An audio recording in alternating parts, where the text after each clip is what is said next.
નમસ્કાર. ટાટની તૈયારીઓમાં આજે એક નવા ટોપિકની શરૂઆત આપણે કરવા જઈ રહ્યા છીએ, જેનું નામ છે રીઝનિંગ. રીઝનિંગના જે 4 કે 5 ગુણના જે પ્રશ્નો પૂછાય છે, એમાં આપણે એ ટોપિક માટે આપણે શરૂઆત એ કરીએ આપણે રોમન અંકથી. ટોપિકનું નામ છે રોમન અંક. હવે રોમન અંક વિશે થોડી માહિતી લઈ લઈએ. બરાબર, કે તમે ઘણી વખત જોવો છો કે અમુક ઘડિયાળ જે છે એ ઘડિયાળની અંદર કેટલાક આંકડા જે છે જે અલગ એક ભાષામાં તમને જોવા મળે છે, એ રોમન અંક. હવે રોમન અંકનો ઉપયોગ હાલ તો જોવા જઈએ શૂન્યની શોધ પછી બંધ જ થઈ ગયો છે.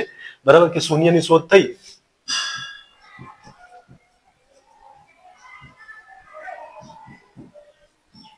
પછી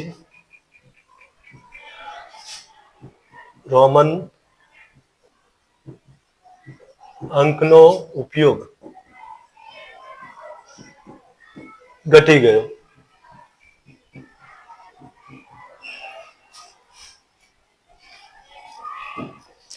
હવે આગળ બીજી વાત કરીએ તો 1 થી 10 સુધીના રોમન અંકો તમે યાદ રાખો તો તમને 1 થી 100 સુધીની સંખ્યાઓ સહેલાઈથી આવડી જાય. તો સૌથી પહેલા આપણે 1 થી 10 સુધીની જે સંખ્યાઓ છે, રોમન અંકો છે, એને આપણે અંગ્રેજી ભાષા અને જે અંક ગણિતની અંદર બરાબર કેવી રીતે લખાય રોમન અંકોમાં 1 થી 10 સુધીમાં, એ આપણે શીખીએ. તો 1 થી 10 પહેલા સમજવા પડે.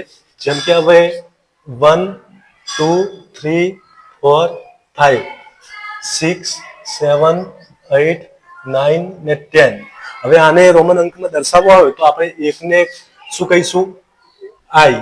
બીજાને અંગ્રેજી મૂળાક્ષરો દ્વારા રોમન અંકોને દર્શાવવામાં આવે છે. 3 ને 3 આઈ. 4 ને હવે કોઈ પણ સંખ્યા જે છે ને 3 થી વધુ વખત ના આવે.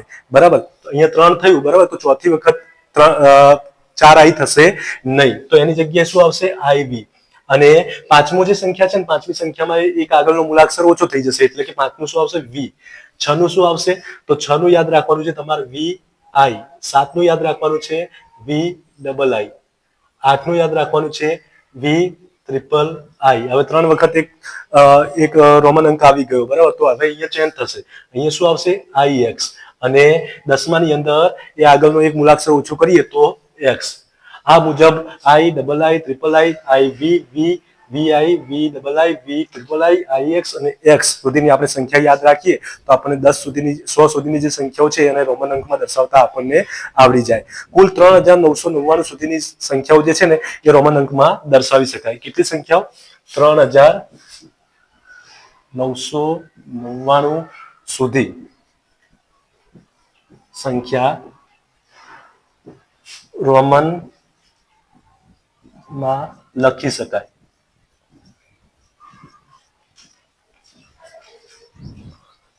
હવે આગળ બીજો એક ટોપિક સમજીએ કે જેમ કે મેં તમને શીખવાડ્યું કે 1 થી 10 સુધીની જે સંખ્યા છે એને રોમન અંકમાં કેવી રીતે લખી શકાય. તો હવે આગળ વધીએ અને અમુક સંખ્યા બીજી જોઈએ. 20, 30, 40, 50, 60, 70, 80, 90, 100. આ પણ તમારે યાદ રાખવી પડે. બરાબર, 20 ને શું કહેવાય, 30 ને શું કહેવાય, 40 ને શું કહેવાય, 50 ને શું કહેવાય, એ આપણે સમજીએ. તો 10 ને આપણને ખબર છે કે એક્સ કહેવાય. 20 ને હવે શું કહીશું? 30 ને શું કહીશું? 40 ને શું કહીશું? 50 ને, 60 ને, 70, 80, 90 અને 100. તો 10 ને એક્સ કહીશું, 20 ને ડબલ એક્સ, 30 ને ટ્રિપલ એક્સ. કોઈ પણ સંખ્યા 3 થી વધુ વખત આવે નહીં. 40 ને આપણે કહીશું એક્સએલ, 50 ને એલ, 60 ને કહીશું આપણે એલ એક્સ, 70 ને કહીશું એલ ડબલ એક્સ, 80 ને કહીશું એલ ટ્રિપલ એક્સ, 90 ને આપણે કહીશું એક્સ સી. અને એક જે મૂળાક્ષર છે ઓછો થાય એટલે કે સી. આ મુજબ આપણે 10 થી 100 સુધીની જે 10, 20, 30, 40, 50, 60, 70, 80, 90, 100 ને શું કહેવાય એ પણ આપણે સમજ્યા. આ જો તમને આવડતું હોય તો તમે 1 થી 100 સુધીની સંખ્યામાં ગમે તે સંખ્યા હોય એને તમે લખી શકો. હવે આગળ જોઈએ, કેટલાક ઉદાહરણો આપણે સમજી લઈએ. જેમ કે હવે એક સંખ્યા આપું છું તમને 22. હવે આ 22 ને રોમન અંકમાં તમે કેવી રીતે લખશો? તો 22 ને આપણને ખબર છે કે 20 ને આપણે શું કહીએ છીએ? 20 હોય તો એને એક્સ ડબલ એક્સ કહીએ છીએ. બરાબર, ઉપર બે અંક બીજા છે તો 2 ને આપણે શું કહીએ છીએ? ડબલ આઈ. તો જવાબ શું થશે 22 નો? તો 22 નો જવાબ થશે પહેલા તો ડબલ એક્સ અને આ ડબલ આઈ. આ મુજબ આપણે 22 ને લખતા શીખી ગયા. એ જ રીતે તમને એક બીજી સંખ્યા આપું. સંખ્યા છે 53. તો 53 માટે શું થશે કે આપણને ખબર છે કે 50 નો અંક છે એકમ દશક, બરાબર. તો દશક નો અંક જે છે 50 નો છે, તો 50 માટે શું આવે? એલ. 50 માટે આવશે એલ. અને બીજા છે 3, તો 3 માટે શું આવે? 3 આઈ. તો જવાબ 53 માટે શું થશે? એલ અને ટ્રિપલ આઈ.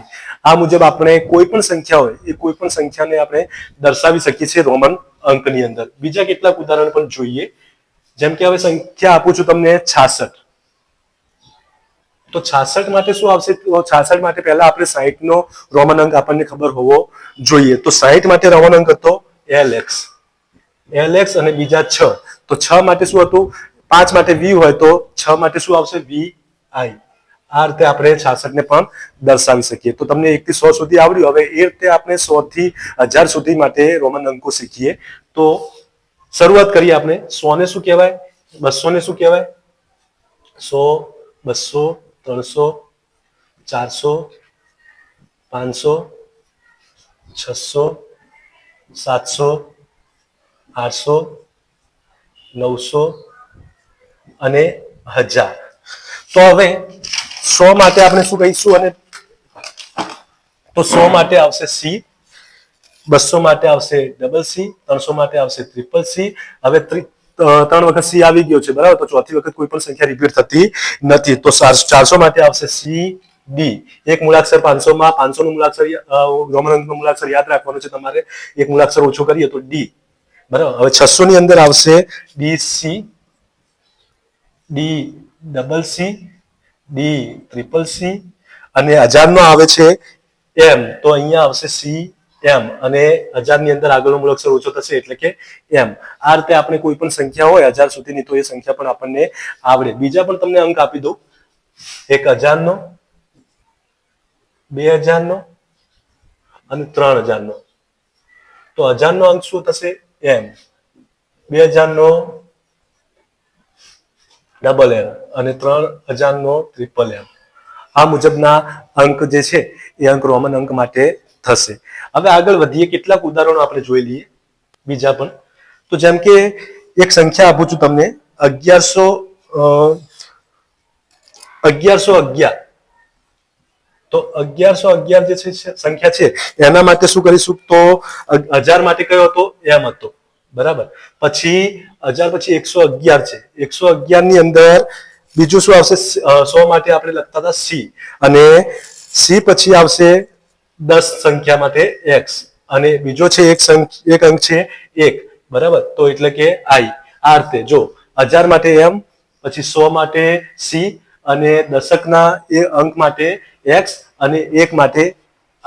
આ મુજબ આપણે કઈ સંખ્યા મળી? આપણને 1000 ઉપરની કોઈ પણ સંખ્યા છે એ આપણે શોધી શકીએ છીએ, બરાબર. તો આ મુજબ જે તમને જે ટોપિક જે શીખવાડ્યો રોમન અંકનો, એ રોમન અંકના ટોપિકની અંદર તમે 3999 સુધીની સંખ્યા કોઈ પણ તમને મળી હોય એ સંખ્યા તમે રોમન અંકમાં દર્શાવી શકો છો. હવે હું તમને કેટલાક ઉદાહરણો બીજા પણ આપું છું, જે આપણે કયા મુજબના પ્રશ્નો હોય છે એ શીખીએ. XXIV એને રોમન અંકમાં આપણે દર્શાવવાની છે. તો XX એટલે કે 20 અને IV એટલે કે 4. તો જવાબ આવશે એનો 24.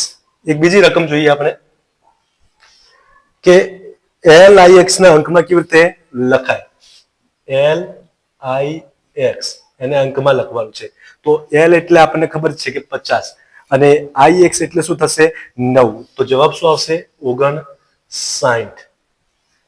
આગળ એક બીજી સંખ્યા જોઈએ કે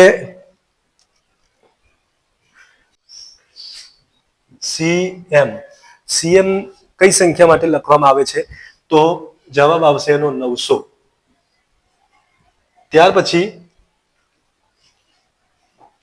એક બીજી સંખ્યા છે LCVMI.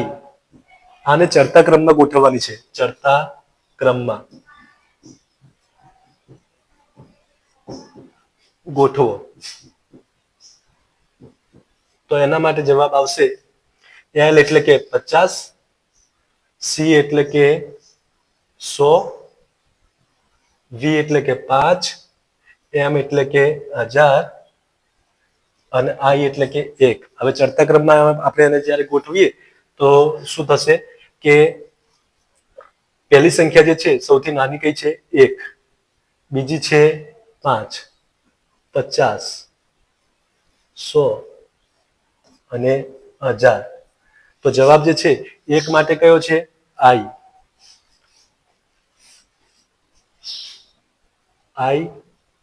ત્યાર પછી 5 માટે V, 50 માટે L, 100 માટે C અને 1000 માટે M.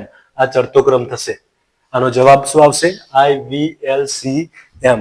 તો રોમન અંકને લગતા જે પ્રશ્નો છે આ મુજબના કેટલાક આપણે ઉદાહરણ જોયા એ મુજબના પૂછાતા હોય છે. કોઈ અંક લખેલો હોય અને રોમન અંકમાં ફેરવવાનું હોય અથવા રોમન અંક લખેલો હોય અને એને અંકમાં ફેરવવાના હોય છે. તો આ મુજબનો રોમન અંકનો જે ટોપિક છે આજે આપણે પૂર્ણ કરીએ છીએ રીઝનિંગની અંદર. હવે પછી રીઝનિંગમાં એક નવા ટોપિક સાથે આપણે ફરીથી મળીશું.